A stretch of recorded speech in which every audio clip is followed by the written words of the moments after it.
ओम निरंजनम नित्यम अनंतरूपम भक्तानुकंपाधितविग्रहं वै ईशावतारं परमेशमिदं तं रामकृष्ण शिरसा नमामः। जननीं शारदां देवीं रामकृष्णं जगद्गुरुं पादपद्मे तये स्थित्वा प्रणमामि मुहुर्मुहुः। ओम नमस्ते ज्योतिराजाय विवेकानंदशूरये सच्चित् सुख स्वरूपाय स्वामी नितापहारिणे। ঠাকুর মা ও স্বামীজির চরণে আমার আভূমি লুণ্ঠিত প্রণাম নিবেদন করি। নমস্কার জানাই প্রাণারাম বাংলা চ্যানেলের সমস্ত সত্রীমণ্ডলী দর্শক মণ্ডলীদের জন্য, এবং নমস্কার রইল পবিত্র কুমার সুর, যিনি এই প্রাণারাম বাংলা চ্যানেল প্রতিষ্ঠা করেছেন তার জন্য।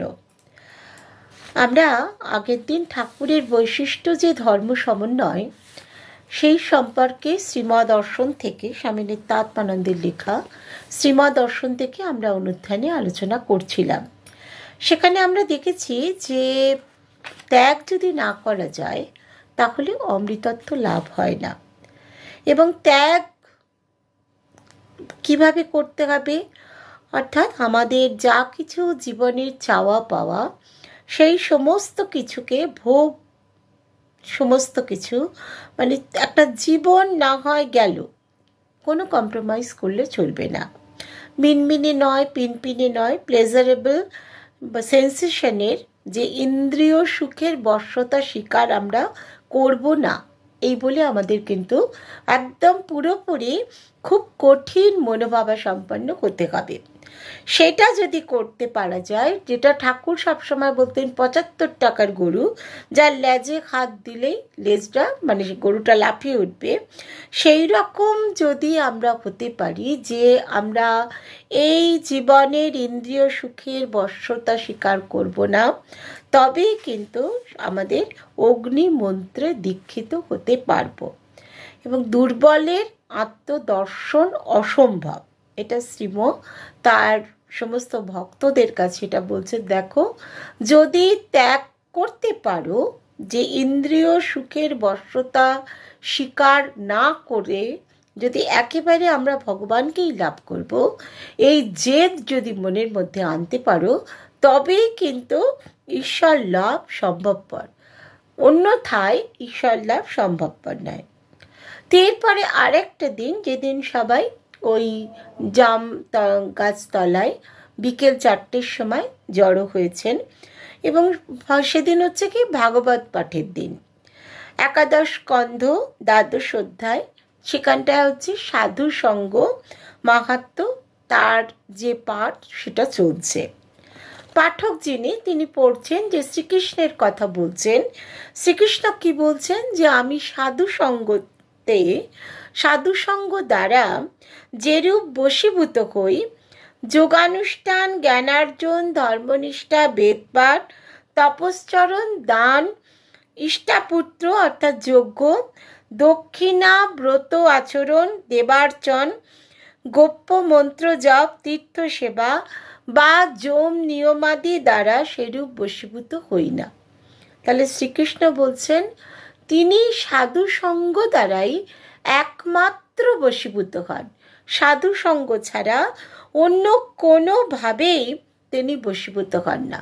শ্রীমৎ তখন বলছেন, দেখো শ্রী ভগবান নিজ মুখে বলছেন যে সাধু সঙ্গে যেমন আমি বশীভূত হই, আর কোনো কিছুতেই সেভাবে বশীভূত হই না।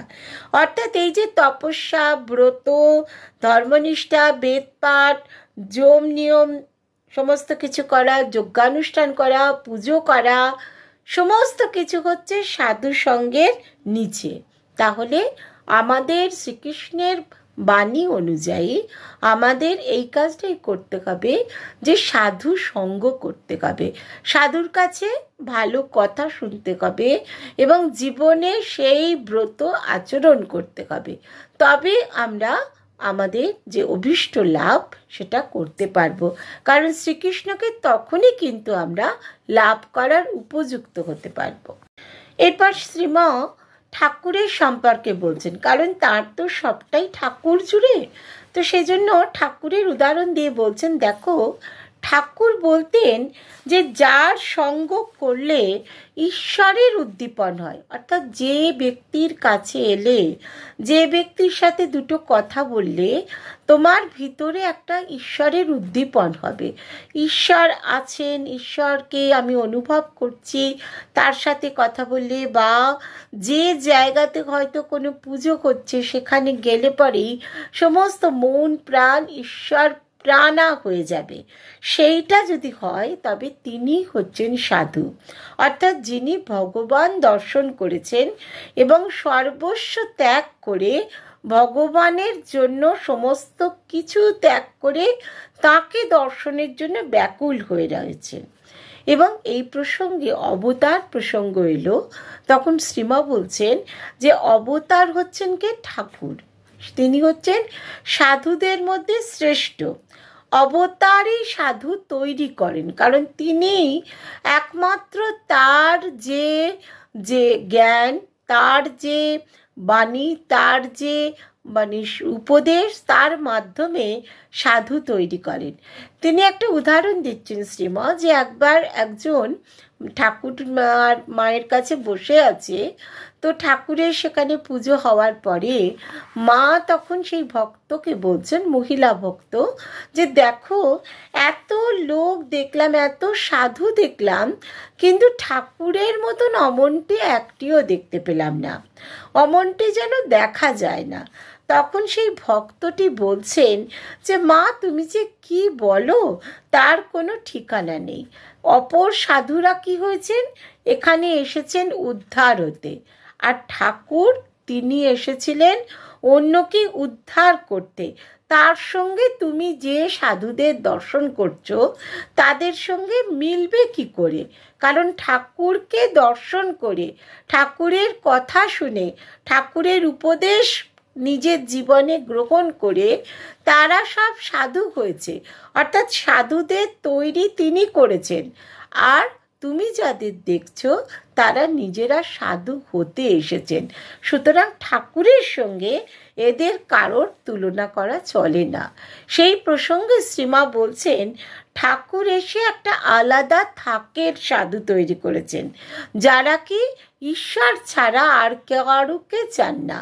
যেমন স্বামীজি, যেমন শিবানন্দ স্বামীজি, যেমন প্রেমানন্দ স্বামীজি, যেমন ব্রহ্মানন্দ স্বামীজি, এরা সবাই হচ্ছে কি যে একমাত্র ঈশ্বরই হচ্ছেন তাদের কাছে একমাত্র চাওয়ার বস্তু। যেমন চাতক তৃষ্ণায় জল মানে ছাতি ফেটে যাচ্ছে, কিন্তু অন্য কোনো জল খাবে না যতক্ষণ না বৃষ্টির জল পড়বে। তো সেই বৃষ্টির জল ছাড়া চাতক যেমন অন্য কোনো জল খাবে না, মৌমাছি যেমন ফুল ছাড়া অন্য কিছুতে বসবে না, তেমনি এই থাকের সাধুরা, ঠাকুর যাদের তৈরি করেছেন, তারাও ধর্ম কথা ছাড়া, ঈশ্বর কথা ছাড়া অন্য কিছু শুনবেন না, অন্য কিছুতে তাদের মন দেবেন না। এরা হচ্ছে একেবারেই অন্য ধরনের এক থাকের সাধু। শ্রীমা আরও বলছেন ভক্তদের যে দেখো, কলকাতার লোকেদের কিন্তু এখন খুব সুযোগ। কেন সুযোগ? না, বেলুড় মঠ তৈরি হয়েছে। বেলুড় মঠে যে স্বামীজিরা রয়েছেন তাদের বেশিরভাগই হচ্ছে ওই ঠাকুরের তৈরি বিশেষ থাকের সাধু। তাদের যদি সঙ্গ করা যায়, তাদের কাছে গিয়ে দুদণ্ড বসা যায়, তারা যখন জপ ধ্যান করছে সেই সময় গিয়ে যদি উপস্থিত হওয়া যায়, তাহলে তাদের যে জপ ধ্যান ইত্যাদির যে ভাইব্রেশন, সেই ভাইব্রেশনটুকু এই ভক্তকেও গিয়ে এসে ধাক্কা দেবে। এবং সেজন্য সকাল সন্ধে যখনই সময় পাবে বেলুড় মঠে যাওয়া উচিত। কারণ যে সময়টাতে সাধুরা ধ্যান জপ করছেন, ঈশ্বরের আরাধনা করছেন, সেই সময় সেটাই হচ্ছে বেস্ট টাইম। সেই বেস্ট টাইমে গিয়ে তাদের মানে ধরতে হয়, তাদের ক্যাচ করতে হয়। এবং যখন তারা সমস্ত কিছু কাজ কর্ম ছেড়ে ঈশ্বরের সাধনায় মগ্ন হয়েছেন, সেই সময় তাদের ধরতে হবে। এবং ছোট জিতেনবাবুর কথা বলছেন যে তিনি বেশ ধ্যান দর্শন করছেন এবং মঠে থাকেন বলে যে এই সমস্ত সাধুদের ধ্যান তিনি দর্শন করছেন। তা নয়, কিছু মানুষ আছে একটা স্টিক নিয়ে যে মানে করতে করতে যেন একটা আমি বেলুড় মঠে যাচ্ছি, একটা বিরাট ব্যাপার, বাবু সেজে একটা স্টিক নিয়ে সে বেলুড় মঠে যাচ্ছে, তাদের কিচ্ছু হবে না। সেই সমস্ত লোকেদের জন্য শ্রীমা বলছেন ওদের কিচ্ছু হবে না, যারা একদম নিতান্ত মানে নিজেকে দিনহীনভাবে ওই গিয়ে সাধুদের কাছে সেবা করবে, সাধুরা যখন জপ ধ্যান করবেন তাদের কাছে গিয়ে বসবে, কিভাবে তারা ঈশ্বরকে আরাধনা করেন সেইগুলো যখন তারা দেখবে, দেখে সেটা শিখবে, তখনই কিন্তু বেলুড় মঠে যাওয়ার একটা কাজ হলো। তা নয় তো স্টিক হাতে করে ওই বেলুড় মঠে যাচ্ছি, সেটা আবার 5 জনকে বলে যে আজকে আমি বেলুড় মঠে চললাম, তাতে কিন্তু কিছুই হয় না। এবং এইভাবেই যে পাঠ চলছে, তখন গোপীদের কথা বলতে গিয়ে শ্রীমা বলছেন, দেখো যে তোমরা গোপীদের কথা পড়ছো তো, এই গোপীরা হচ্ছে তারা শ্রীকৃষ্ণের সঙ্গে মধুর ভাব।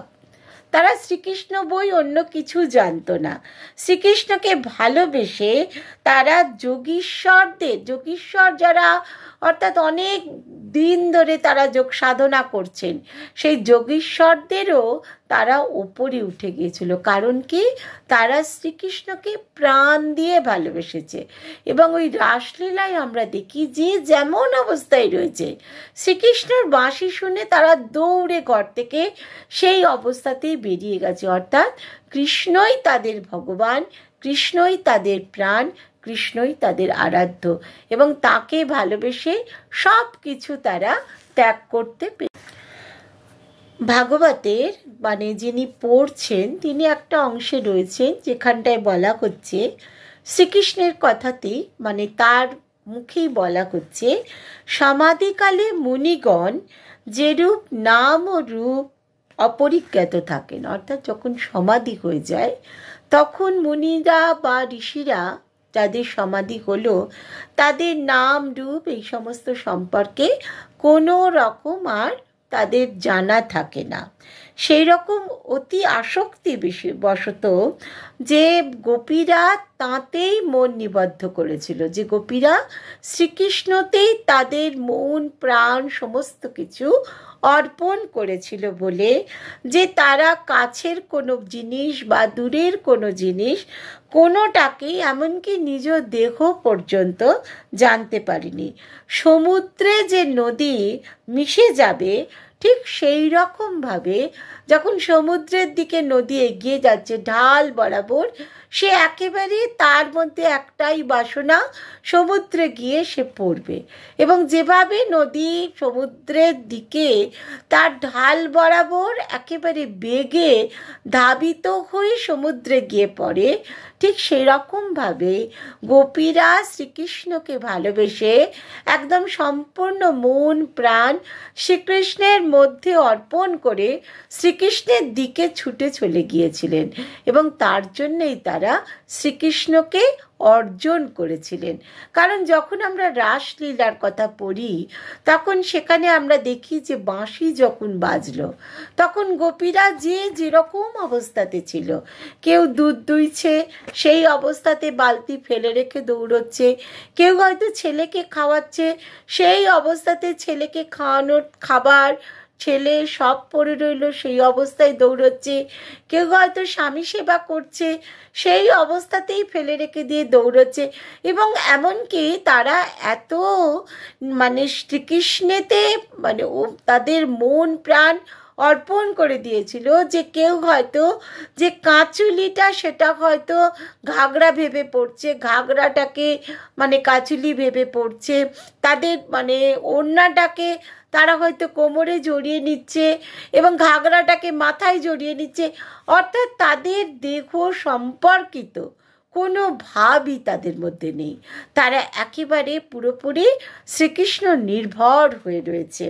এবং তারা সমুদ্রে যেরকম নদী গিয়ে মিশবে ঠিক সেই রকমভাবে ওই শ্রীকৃষ্ণেতে গিয়ে মেশার জন্য তারা দৌড়েছিল। তারা তাদের স্বরূপ জানতেন না, কিন্তু তারা সৎসঙ্গ বশে পরম ব্রহ্ম স্বরূপই লাভ করেছিল। নিজেদের স্বরূপ তারা জানতো না। তারা যে অতীতের যে মানে যোগ ভ্রষ্ট বা যোগেশ্বর কোনো সাধু ঋষি তারা ছিলেন অতীত জীবনে, সেটা সম্পর্কে তারা অবহিত ছিলেন না। কিন্তু তারা কি অবহিত ছিলেন? যে শ্রীকৃষ্ণই আমাদের ধন, মান, প্রাণ, সমস্ত কিছু।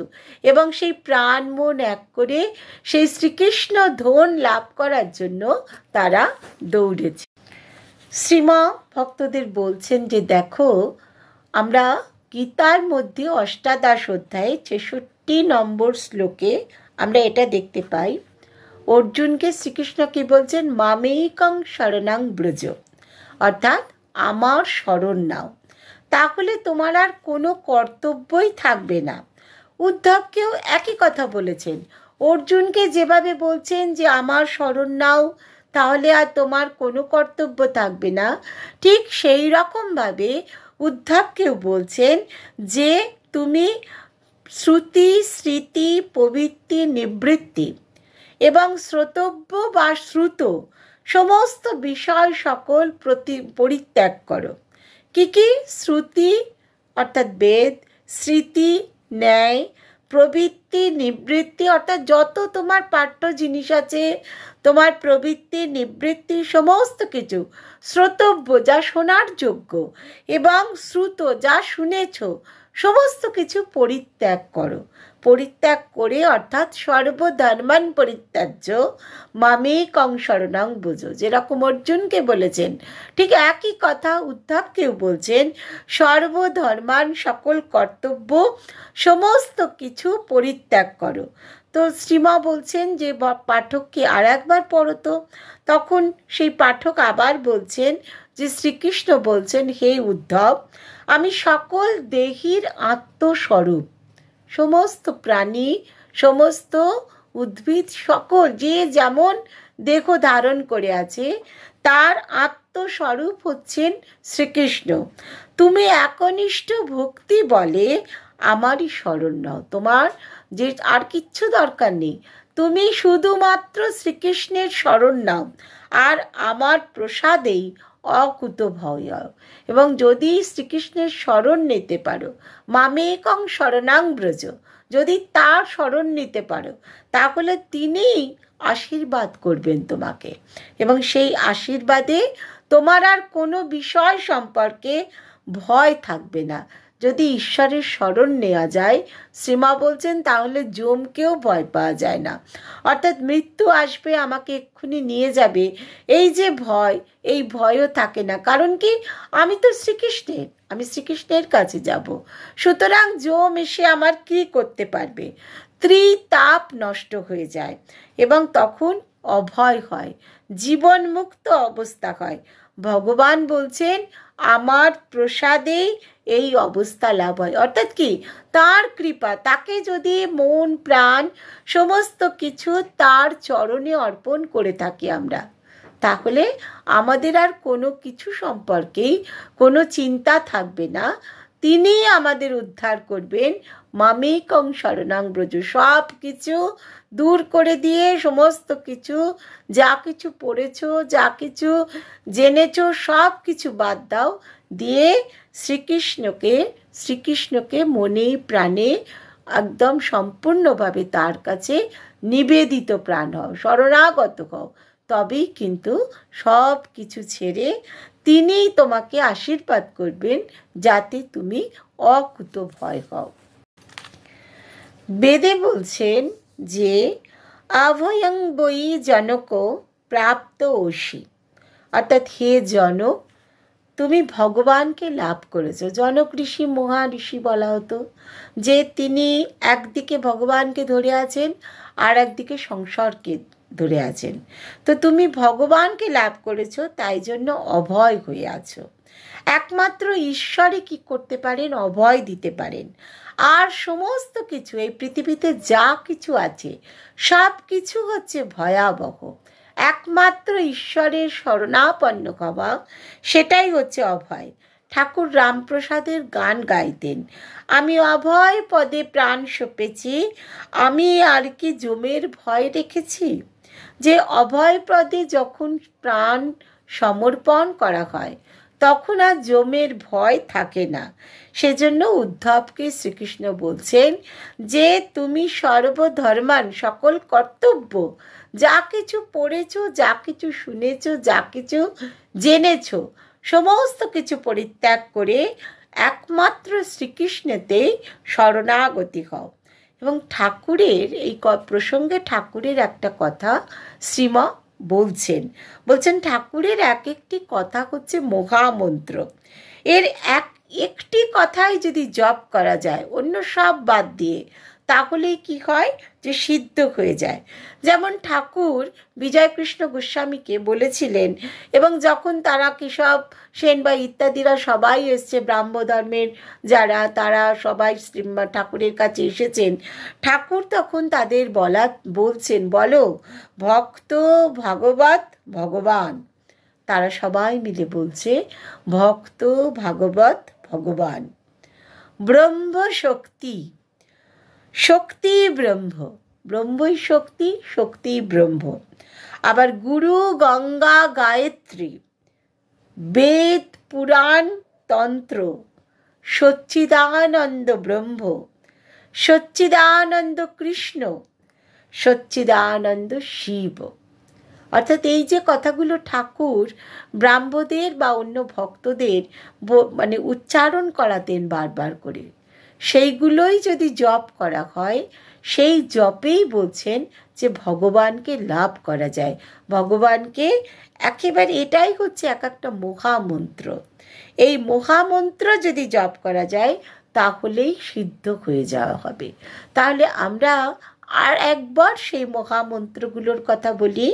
প্রথম হচ্ছে ভক্ত ভাগবত ভগবান, দ্বিতীয় হচ্ছে ব্রহ্ম শক্তি, শক্তি ব্রহ্ম, তৃতীয় হচ্ছে গুরু গঙ্গা গায়ত্রী, তিনটেই হচ্ছে সমান, বেদ পুরাণ তন্ত্র, সচ্চিদানন্দ ব্রহ্ম, সচ্চিদানন্দ কৃষ্ণ, সচ্চিদানন্দ শিব। এইগুলো যদি আমরা এই একটা করে মন্ত্রই যদি জপ করা হয়, শ্রীমা অভয় দিচ্ছেন সবাইকে, একটি মন্ত্র জপ করো তাহলেই তুমি সিদ্ধ হয়ে যাবে। এই যে একটা এত বড় কথা, ঠাকুরের কথা বলে দিলেন শ্রীমা, সেটাই কিন্তু আমাদের কাছে অনেক বড়। কারণ প্রতিটি ভক্তের কাছে এই যে একটি করে মন্ত্রই যদি জপ করা যায়, আর কিচ্ছু করতে হবে না, তাহলেই সিদ্ধ হয়ে যাওয়া হবে, ভগবানকে লাভ করে যাবে। আমাদের লক্ষ্যই হচ্ছে ভগবানকে লাভ করা। শ্রীমা আরও ভক্তদের বলছেন যে দেখো, তার যে প্রার্থনা ছিল, ঠাকুরের যে প্রার্থনাগুলো ছিল, সেই প্রার্থনাগুলোই হচ্ছে মন্ত্র। কারণ মন্ত্রকে শুধু সংস্কৃতে হবে তা নয়, মন্ত্র বাংলাতেও বলা যায়। যেমন ঠাকুর প্রার্থনা করতেন মায়ের কাছে যে মা, এই নাও তোমার পাপ, এই নাও তোমার পুণ্য, তোমার পাদপদ্মে শুদ্ধা ভক্তি দাও। অর্থাৎ আমি পাপ পুণ্য যা কিছু এই জীবনে করেছি, সমস্ত কিছু আমি তোমার চরণে অর্পণ করলাম। তুমি আমাকে কি দেবে? শুধু শুদ্ধা ভক্তি দাও। অর্থাৎ আমার ভিতরে যেন কোনো সংশয় না থাকে, আমি যেন তোমাকে মানতে পারি। ওই যে ব্রহ্ম শক্তি, শক্তি ব্রহ্ম, এইটা যেন আমি মানতে পারি, এবং সেইভাবেই আমার পাপ তাপ সব কিছু তোমার চরণে আমি সমর্পণ করলাম, তুমি শুধু আমাকে শুদ্ধা ভক্তি দাও। তারপরে আবার কি বলছেন? এই নাও তোমার সুখ, এই নাও তোমার দুঃখ, এই নাও তোমার সুখ, এই নাও তোমার দুঃখ। তুমি সুখও যা দিয়েছ, দুঃখও যা দিয়েছ, আমি কিচ্ছু আর আমার কাছে রাখছি না। কারণ সুখেও আমার কাজ নেই, দুঃখতেও আমি দুঃখ পাবো না, ভয় পাবো না, কারণ আমি অভয় পদে মন রেখেছি। সে কারণে ওই সুখ দুঃখ সব কিছু তোমাতেই অর্পণ করলাম, তোমার পাদপদ্মেই সব কিছু আমি অর্পণ করছি, তুমি আমাকে শুদ্ধা ভক্তি দাও। তারপরে কি বলছেন? এই নাও তোমার ধর্ম, এই নাও তোমার অধর্ম। ধর্ম অধর্ম যা কিছু সব কিছু তোমার পায়ে আমি অর্পণ করছি, তুমি আমার পাদপদ্মে শুদ্ধা ভক্তি দাও। তাহলে যা কিছু সমস্ত কিছু মায়ের পায়ে ঠাকুর অর্পণ করে দিচ্ছেন।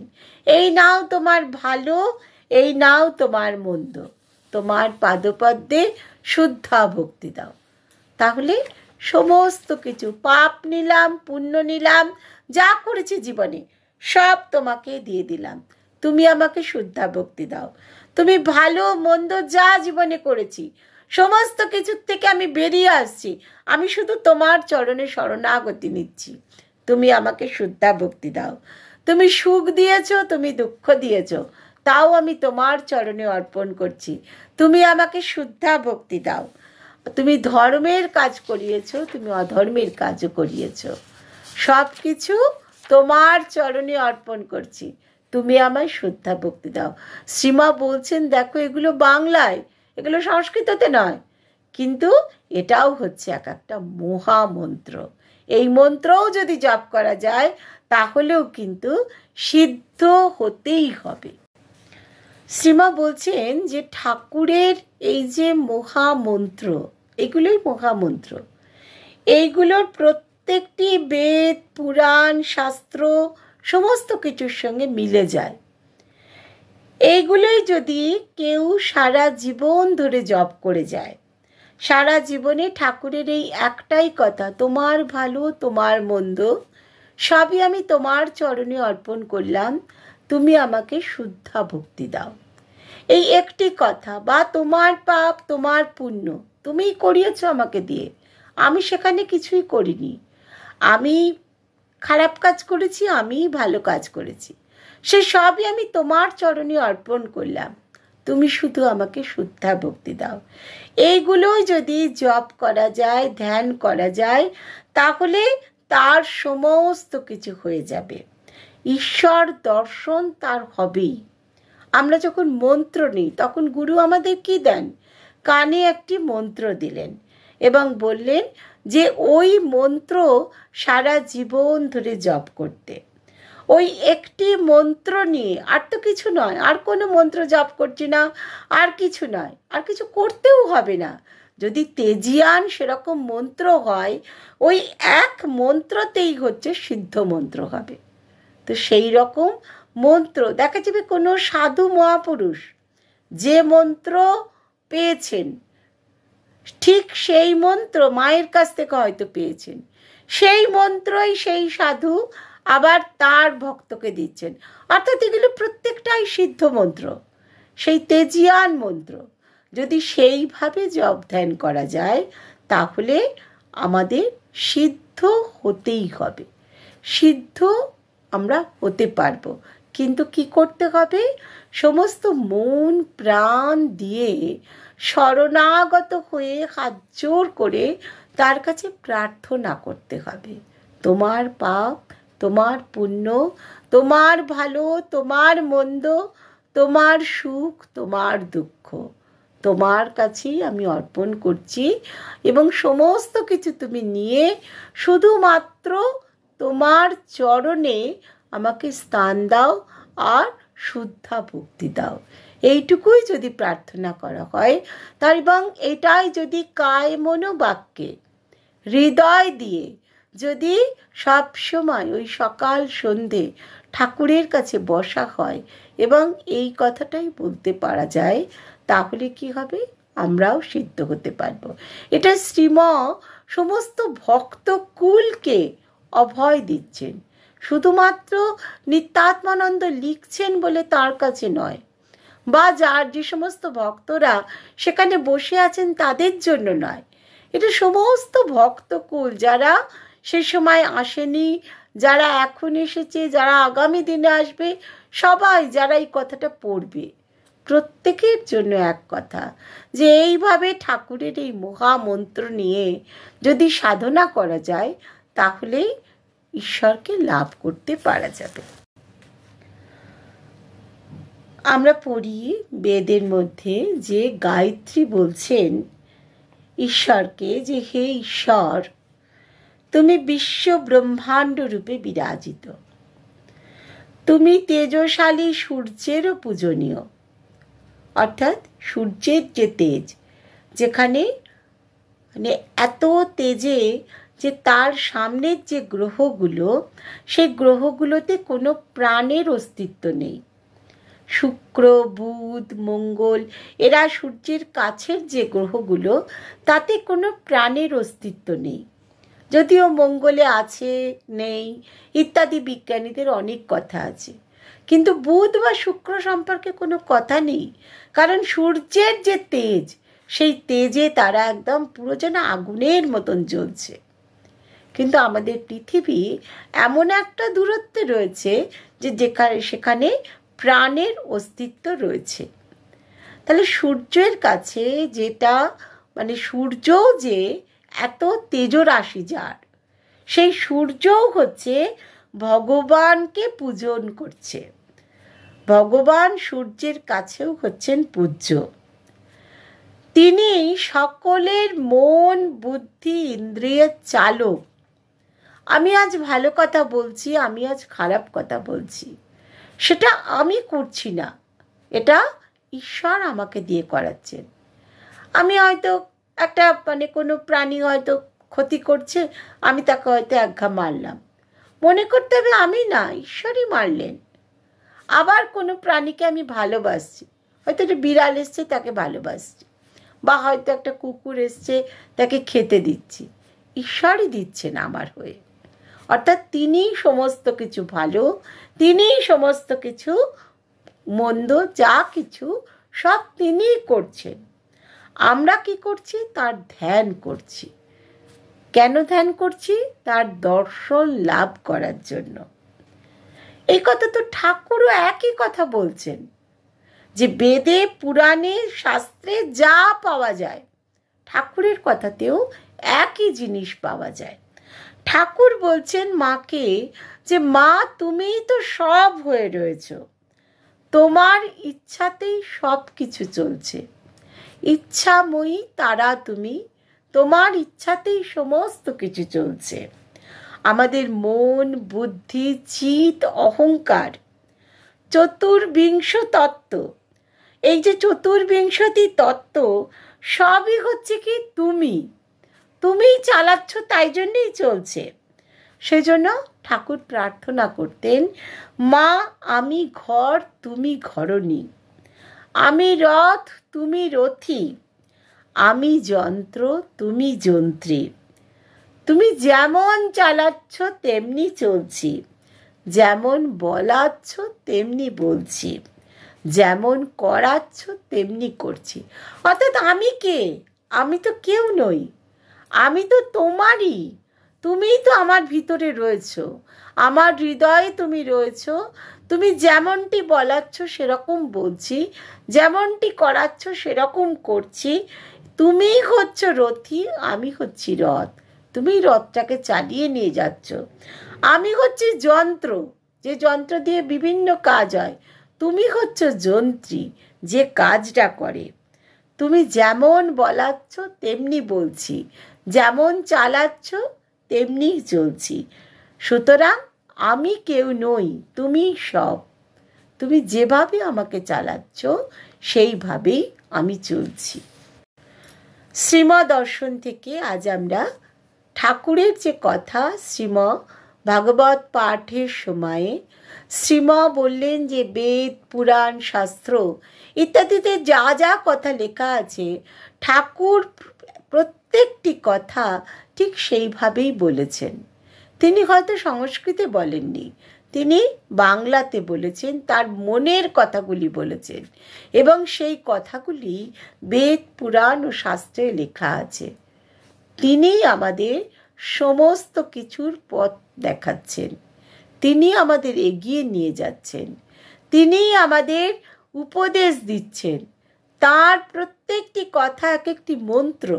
সেই মন্ত্রগুলোর যদি একটি করে নিয়ে আমরা জপ করতে পারি, যেমন চালাও তেমনি চলি, এই কথাটাই যদি আমরা জপ করতে পারি, বা সেটাই যদি আমরা আমাদের ধ্যানে ওই কথাটাই যদি আমরা দেখতে চাই, ওইভাবেই যদি আমরা নিজেদের ঈশ্বরের পাদপদ্মে সমর্পণ করতে পারি। এই নয় তোমার ভালো, এই নাও তোমার মন্দ, সব কিছু তোমার পাদপদ্মে দিলাম, তুমি শুধু আমাকে শুদ্ধা ভক্তি দাও। তাহলে এই শুদ্ধা ভক্তি কামনা করার জন্য, শুদ্ধা ভক্তি প্রার্থনা করার জন্য ঠাকুরই আমাদের শিক্ষা দিয়েছেন। আমরা সেই ঠাকুরের মন্ত্রকে অবলম্বন করে ভগবানের কাছে প্রার্থনা করতে পারি যে আমাদের ভালো মন্দ পাপ পুণ্য যা কিছু আছে, সুখ দুঃখ সব তোমার পায়ে অর্পণ করছি, তুমি শুধু আমাদের শুদ্ধা ভক্তি দাও। সেই শুদ্ধা ভক্তির প্রার্থনা নিয়ে আমাদের আজকের অনুষ্ঠান আমরা শেষ করলাম। সকলে ভালো থাকুন, সুস্থ থাকুন এবং আমরা যেন এইভাবে প্রার্থনা করে ঈশ্বরকে আমাদের হৃদয়ে আমরা যেন অনুভব করতে পারি, এইটুকুই আমরা প্রার্থনা করব ঠাকুর মা স্বামীজির কাছে, শ্রীময়ের কাছে এবং স্বামী নিত্যাত্মানন্দ যিনি এই বিবরণ লিখে আমাদের শ্রীমৎ দর্শনের স্বাদ দিচ্ছেন, তার কাছেও আমাদের প্রণাম নিবেদন করি। জয় মা, জয় মা, জয় মা।